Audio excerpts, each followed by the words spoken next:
How can you go on a business trip abroad if you don't have a job? Aren't you embarrassed to lie like that?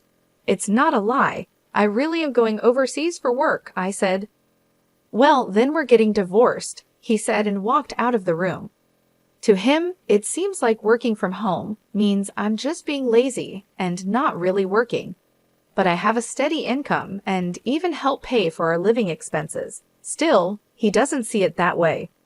A few days after I got back from my business trip, I found divorce papers on my desk, already signed by him. If he can't understand me after all this time, there's no point in staying married, is there? So I signed the papers and went to the court. My name is Kelly Clarkson, and I'm 31 years old. My husband, Eric, is 34. We started dating in college and got married when I was 26.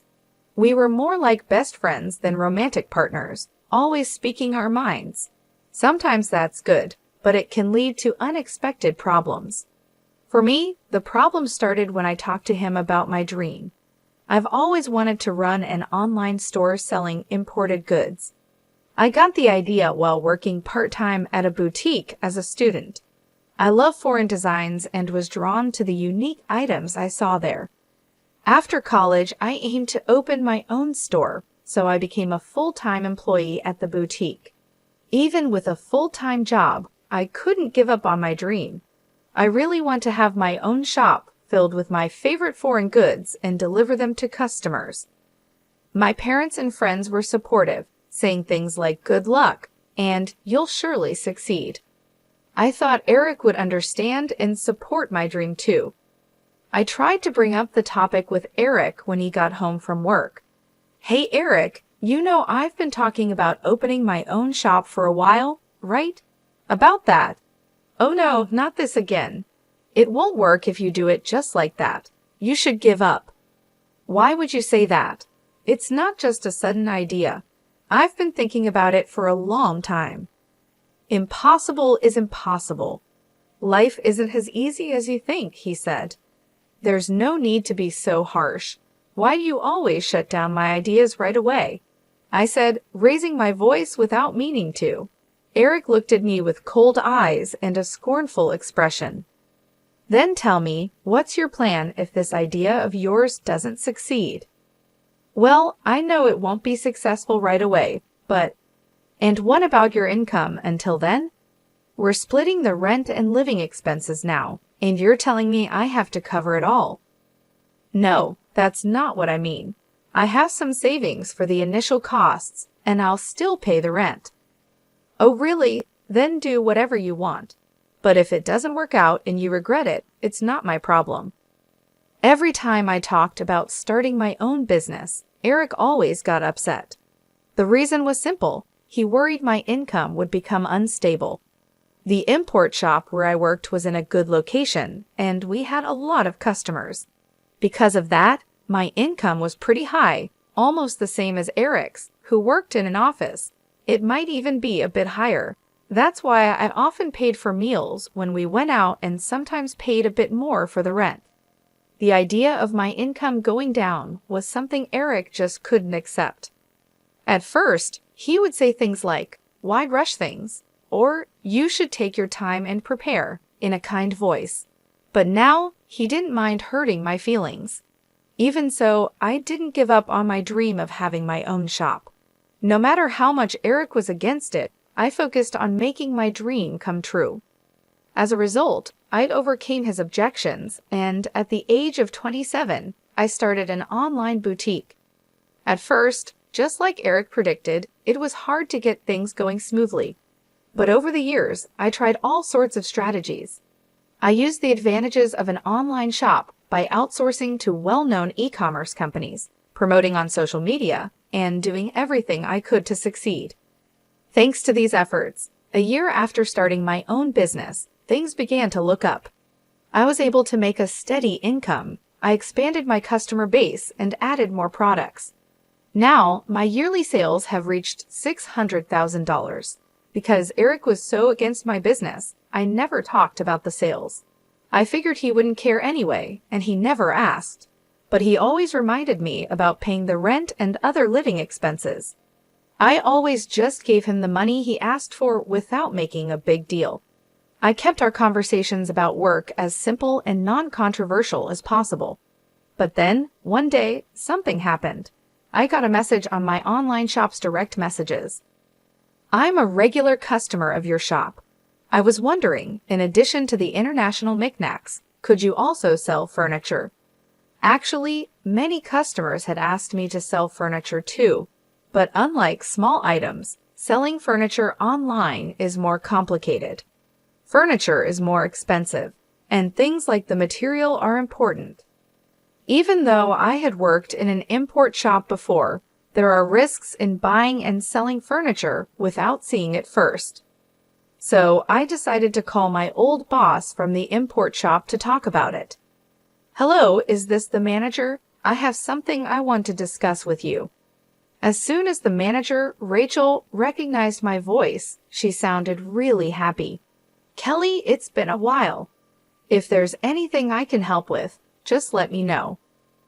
Well, I've had some requests to sell furniture in my online shop. Furniture? That sounds like a big task. I was thinking of checking out the actual items before selling them. How did you find your products, Rachel? I see what you mean. I can definitely help with that. Rachel, who had connections with suppliers from other countries, offered to contact one of them and arrange for them to provide furniture for my shop. Because of my good relationship with Rachel, the overseas supplier was willing to help. I decided I would travel abroad to find the furniture. However, I couldn't just leave without telling my husband. So that night, I brought up the topic with Eric. Eric, about the week after next, would it be okay if I'm away for about a week? A week? Why so long? He asked. Well, I might have to go abroad for work with Rachel from the shop I used to work at, I explained. Abroad? If you're going to lie, at least make it believable, he said, sounding like he was mocking me. What? I asked, confused. He pointed at me with a mocking look on his face. You're going overseas for work? You're almost unemployed. What are you even talking about? Wait a minute. You know I run an online shop, right? This trip is to find new items for the shop, I tried to explain. So you think I'll just believe you if you say it's for work? Are you stupid? Your little shop won't get you far. Think what you want, but our sales are good and our customers are growing. This trip is because a customer requested it, I insisted. If you keep pushing, I won't allow you, practically a shut-in, to leave home for a whole week, he said, then stomped off to the bathroom with a beer in hand.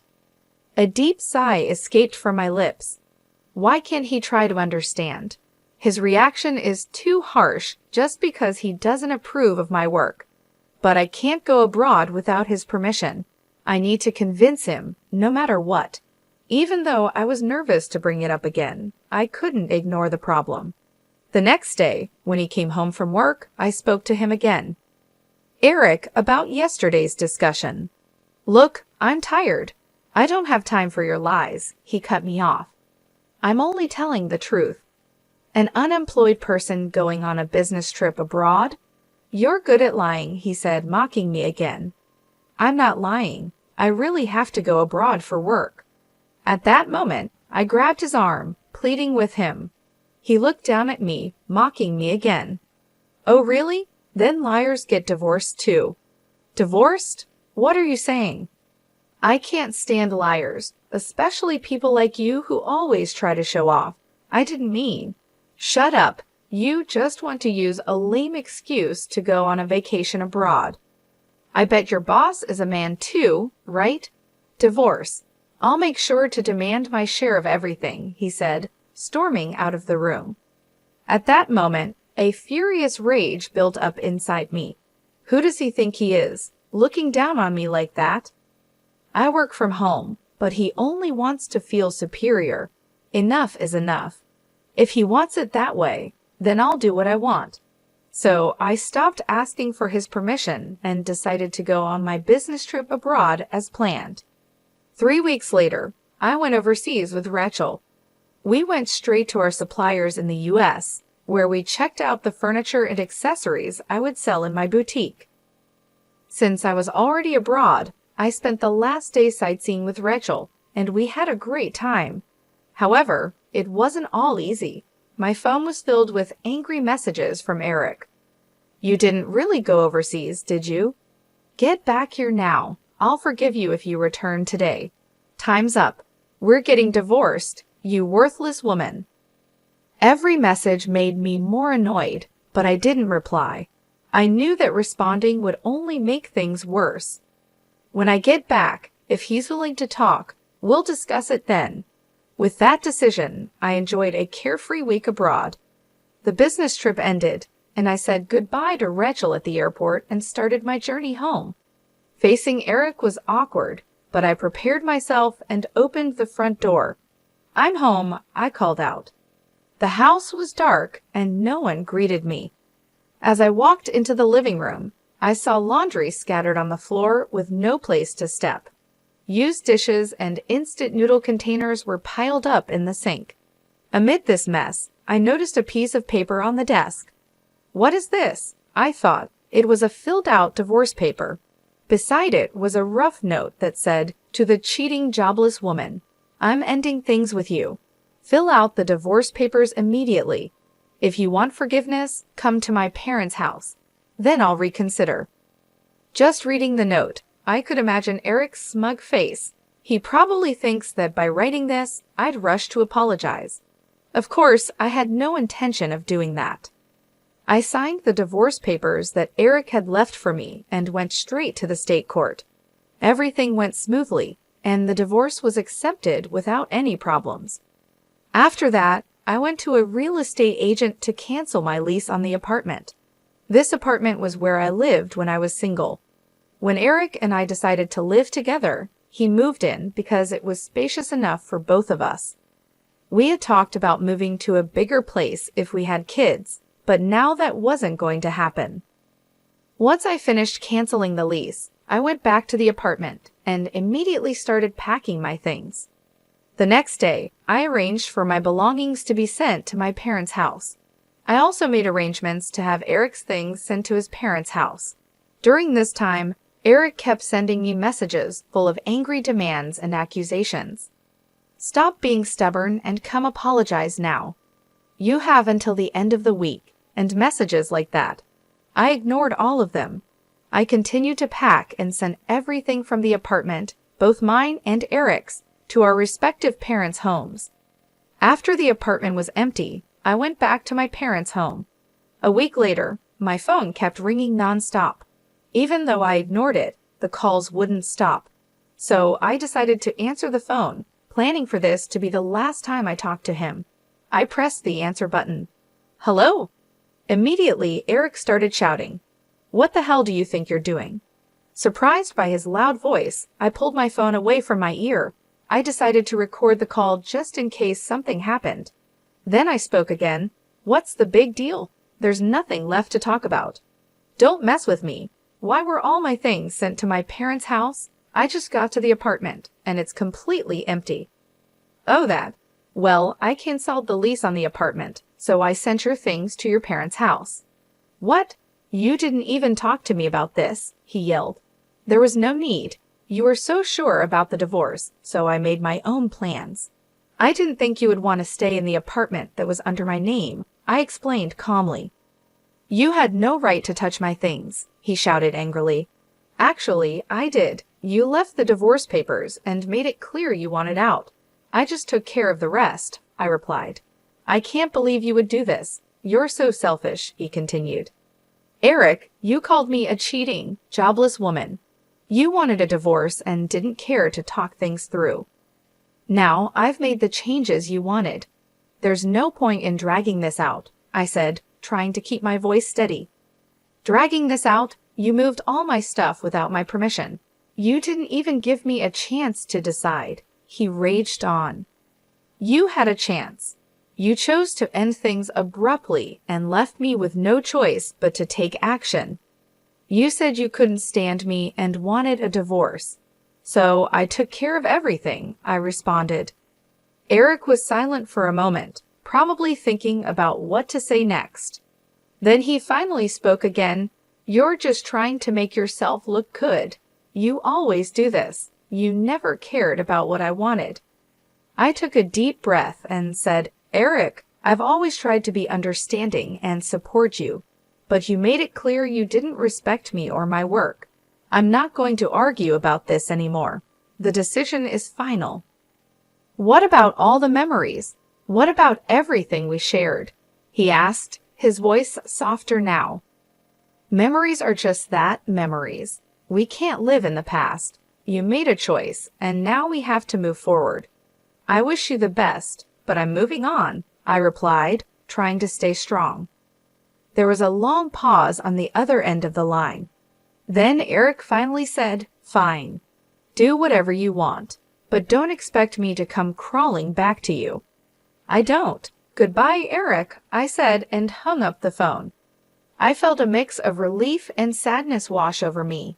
It wasn't easy to end things this way, but I knew it was the right decision. I took a deep breath and looked around my parents' house, feeling a sense of comfort and support. It was time to start a new chapter in my life, free from the negativity that had held me back for so long. I canceled the lease, so I had to move everything out, right? What? Canceled? How could you do something like that on your own? Eric shouted, sounding shocked and angry. On my own, the apartment was in my name. I can do whatever I want with it, can't I? At this point, I had nothing left to lose. His words didn't affect me at all, and I responded in a defiant tone. Eric's irritation was evident on his face. Don't mess with me. I don't care about the lease. We were married, remember? I lived in that apartment too, and you just went ahead and canceled it without even talking to me. Married, yes, but whether you think I cheated or not, we're still married. Canceling the lease on our apartment without discussing it with your husband, what were you thinking? You think you can just do whatever you want, even though you're unemployed? I'll never forgive you for this. He continued to yell, showing no regard for my feelings or my situation. His rant made it clear he didn't care about me or my perspective at all, so I decided to tell him the truth. Sorry to burst your bubble, but you're getting all worked up about not forgiving me, and we're not even married anymore, okay? I said, trying to keep my voice calm. What? What are you talking about? Eric looked confused and angry. I submitted the divorce papers you left behind, so we're strangers now. Why should I keep renting a place for a stranger? Hold on, you're joking, right? You're basically unemployed. You'd be in trouble without me, he said, trying to sound like he was still in control of the situation. What? Don't make me laugh. When did I ever say that? I replied, feeling a mixture of frustration and relief. Eric was caught off guard and didn't know what to say. He stammered, trying to find the right words. Taking the opportunity to release my pent-up frustration, I continued, You've looked down on me all this time. I'm not the unemployed or jobless person you think I am. I didn't cheat on you. I was traveling abroad for work to find products for my customers. If you can't believe that, fine. But just so you know, I'll never forgive you. Well, wait a minute. Your online store, it's not like sales can just go up like that, he said, still trying to argue. I've been working hard for the past 5 years. You don't know anything about what I do, and you didn't even try to understand. You kept making assumptions and treating me like I was worthless. 5 years? He asked, clearly surprised. Yes, 5 years. Just so you know, I've been making many times more money than you. You looked down on me and belittled me. I don't want a marriage like this. You can live a miserable life on your own for all I care. Eric stood there, speechless. He didn't know how to respond. I could see the realization starting to dawn on him that he had been wrong about me all along. But it was too late for regrets. You've always tried to make me feel small and unimportant, I continued, feeling a weight lifting off my shoulders as I spoke. You never supported me or my dreams. All you cared about was being in control and making yourself feel superior. Wait, let's talk about this, he finally said, his voice softer now. I didn't realize how serious you were. It's too late for that, Eric. You made your choice when you left those divorce papers and decided to treat me like I didn't matter. I'm moving on, and I'm not looking back. But we were married. We have a history, he said, still trying to hold on to something. History is just that, history. We can't live in the past. You made it clear you didn't respect me or value our relationship. I'm done trying to make things work with someone who doesn't care about me. Eric looked like he wanted to say something, but he didn't. He just stood there, looking defeated and unsure of what to do next. I felt a sense of closure, knowing that I had finally stood up for myself and made a decision that was best for me. "Goodbye, Eric," I said, turning to leave. "I hope you find whatever it is you're looking for, but I won't be a part of it." As I walked away, I felt a mixture of relief and sadness. It wasn't easy to end things this way, but I knew it was the right decision. I had finally taken control of my life and my future. It was time to start a new chapter, free from the negativity and control that had held me back for so long. I took a deep breath and looked forward to the new opportunities and challenges that lay ahead, feeling stronger and more confident than ever before. I hung up the phone, deleted Eric's contact information, and blocked all ways for him to get in touch with me. It seemed he finally realized how many people were using my online store and how successful I had become. He even heard about my success through mutual friends. One day, he showed up at my parents' house, but I had no desire to see or talk to him anymore. Eric made the effort to come to my parents' house, but my dad turned him away at the door. Apparently, Eric's own parents found out about how badly he treated me and kicked him out of their house. Now, I heard he is renting an apartment near his job and spends his time just going back and forth between home and work alone. As for me, I decided to stay with my parents for a while. Thanks to my job, I can work from anywhere, and that is a real blessing. My parents' house is quite old and needs some fixing up, so I am planning to start renovations soon. I'm confident that my online store will continue to grow and thrive. Living at my parents' house gives me the freedom to focus on my business without worrying about anyone else. I can travel abroad whenever I need to find new products for my store. Even though I now have a divorce on my record, I don't regret choosing to follow my dreams over staying in a toxic marriage. I plan to keep working hard and repay the kindness of the people who have supported me along the way. Every day, I get to work in a peaceful environment, free from the negativity that used to surround me. I can finally concentrate on expanding my business and exploring new opportunities. My parents have been incredibly supportive, and their encouragement has been a huge help. I'm planning to use some of the money I've earned from my store to renovate their house and make it more comfortable for them. The online store is doing great. I've expanded my product range and attracted more customers, which has helped increase sales significantly. I'm excited about the future and all the possibilities that lie ahead. Without the burden of a controlling partner, I feel more empowered and ready to take on new challenges. I've also reconnected with old friends who have been supportive and encouraging. They're happy to see me doing well and pursuing my passions. It's been refreshing to spend time with people who genuinely care about me and my happiness. Traveling has become a big part of my life now. I often go abroad to find unique products for my store. These trips have not only helped my business, but also allowed me to see the world and experience new cultures. It's something I always dreamed of doing, and now it's a reality. Looking back, I realize how important it was to put myself and my dreams first. Staying in a relationship that didn't support my goals would have only held me back. The decision to move on wasn't easy, but it was the best thing I could have done for myself. I'm proud of the progress I've made and the person I've become. The road ahead is full of potential, and I'm eager to see where it takes me. My focus now is on growing my business, taking care of my parents, and enjoying the freedom to live life on my own terms.